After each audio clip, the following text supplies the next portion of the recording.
Biblical considerations and account concerning the creation.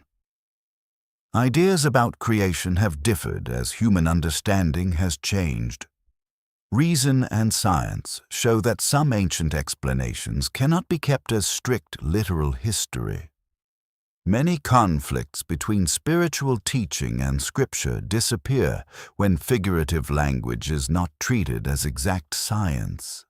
The belief that Adam was the one exclusive ancestor of all humanity may need revision, just as interpretations once changed when it became clear that the earth moves around the sun. Facts remain what they are, and interpretation must yield to evidence. The Bible speaks of creation in 6 days and places it only a few thousand years before the Christian era. Taken literally, this conflicts with science, which shows the earth has a far longer history. The 6 days can be understood as 6 great periods. This does not lessen God.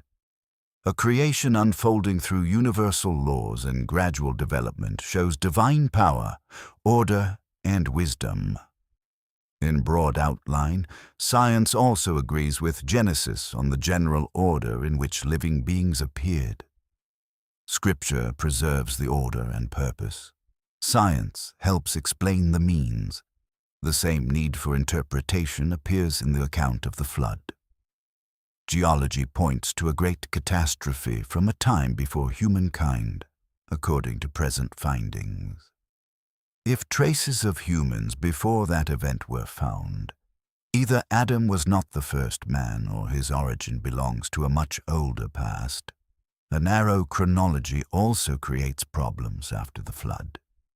If all humanity came from one family, it is difficult to explain how populations spread so quickly and formed advanced civilizations already seen at an early date in places like Egypt and India. Human diversity raises another difficulty.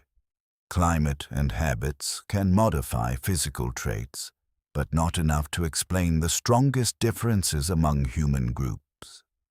Mixture can combine existing types, but it does not create the original extremes. This points to a longer and more complex human history.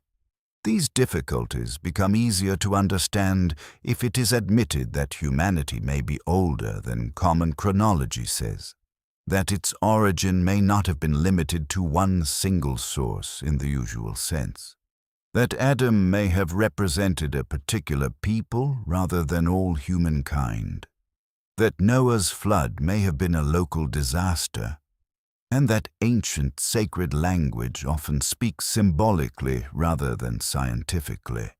Religion loses nothing when brought into harmony with science. It is strengthened when spiritual meaning and observable fact are respected together.